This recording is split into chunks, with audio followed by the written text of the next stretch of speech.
Menopause తర్వాత bleeding అవుతుందా? It can be surprising and it can be scary also. Hi, I'm doctor Pratyusha, consultant obstetrician and gynaecologist at Miracle Hospital for Women and Children, Pizzadigooda, Hyderabad. Normal menstruating ఉమెన్లో 1 year వరకు menses రాకపోతే menopause అంటాం. So menopause తర్వాత ఎలాంటి bleeding అయినా దాన్ని post menopausal bleeding అంటాం. Post menopausal బ్లీడింగ్కి కారణాలు ఏమై ఉండొచ్చు? ఫస్ట్ రీజన్ వచ్చేసి మెనోపాజ్ తర్వాత బాడీలో ఈస్ట్రోజన్ అనేది తక్కువగా అవుతుంది. దానివల్ల వెజైనల్ థిన్నింగ్ అనేది జరుగుతుంది. ఇది one of the most common cause. Second cause వచ్చేసి హార్మోన్స్ ఏమన్నా వాడినా, లైక్ హార్మోన్ రీప్లేస్మెంట్ థెరపీ కానీ బ్లడ్ థిన్నర్స్ కానీ వాడే వాళ్ళకి ఈ బ్లీడింగ్ అనేది కనపడవచ్చు.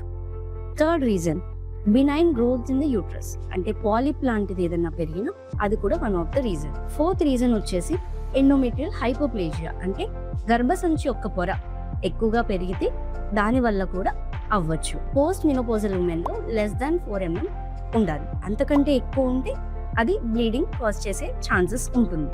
ఇలాంటి కేసెస్లో మనం క్యాన్సర్ కోసం కూడా ఎవాల్యుయేట్ చేసుకోవాల్సి ఉంటుంది. లైక్ యూట్రైన్ క్యాన్సర్ అవ్వచ్చు, సర్వైకల్ క్యాన్సర్ అవ్వచ్చు. సో మీలో ఎవరికైనా పోస్ట్ మెనోపాజల్ బ్లీడింగ్ సింప్టమ్స్ ఉన్నాయా? Then contact your gynaecologist. When problems are found early, treatment is simple and more effective. Thank you.